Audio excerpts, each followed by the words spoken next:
Welcome to Madison HD Sportsnet, presented by the JMU Alumni Association. We're here with men's soccer head coach Tom Foley. Tom, thanks for joining us. Thanks, Nate. So the regular season is now well underway with the JMU Invitational being played last weekend. We didn't get the results that necessarily we wanted.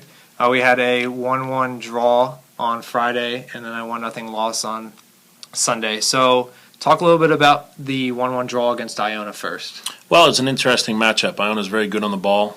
They possess it very well. They're a very technical team. We didn't get to find out much about them during the preseason. So it was a game that we kind of went in not knowing a lot about, but we knew there would be a quality team. I do think they are going to create a lot of problems for a lot of teams they face, and I have to give our guys credit. I think they did a good job out of the gates. They scored a goal in the first half to take a lead, and they kind of weathered the storm. Iona got a little bit of momentum in the second half, scored a goal, and then were all over us for a little while, and then we kind of got momentum ourselves and started to push it, and then we worked real hard to get to the overtime, and worked real hard in overtime, but we just couldn't find ourselves to get another goal to win 2-1. But again, our guys did a very good job maintaining their poise and concentration. It was a very physical game. There were some cards being thrown around, and Iona lost a player to a red card, and we were able to keep our cool and our composure and continue to compete to try to change that, but we ended up with a tie. Well, as I mentioned before, the Sunday game against Staten did end 1-0 in favor of the Flyers. That game against Iona was a double overtime game. Did you think that the amount of energy and the amount of time that the players had to be on the field had anything to do with Sunday's loss? Absolutely. I think if you look at all the teams in the tournament, the pace of the matches on the Sunday games were less than what it was Friday night. And I think, sure, that took a toll on all the teams, but I think, again, I can't say that was the main reason why we didn't come away with the victory. I think it was another match against a quality opponent that provided a different challenge for us, and they were able to score a goal on pretty much their best opportunity, and we were unable to find opportunities to score goals, but we did push forward late in the match, creating some chances, but we were just unlucky not to be able to finish a goal.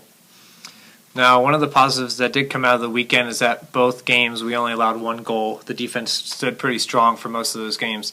What are your thoughts on the way the defense played this weekend? Well, I think the defense as a whole did a good job. The team, it's a team defensive concept, and I think they did a pretty good job. And what we have to try to do is to kind of eliminate a little bit of the pressure on them by creating attacking opportunities. But again, a lot of our experience, our two captains, one is in the goal and one is a central defender, so a lot of our experience and our leadership's in the back.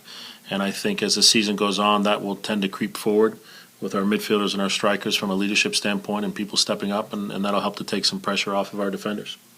Now you'll have a good opportunity to bounce back strong this Friday when UNC Asheville comes to town, 5 p.m. game at University Park. What are your thoughts on that game going in? Well, UNC Asheville is an improved team. I believe they're off to a 2-0 start right now. The big thing for us, though, is not to concentrate too much on our opponents and continue to improve ourselves and come out with a very solid game plan and from a tactical standpoint and implement that and put that into play on Friday. And I think the guys are anxious to get back out on the field and to work as hard as they can to try to create those opportunities and get a result. Now, for the fans who want to come out to the game Friday, the first 50 students will get vuvuzelas at the game. I don't know if you knew about that.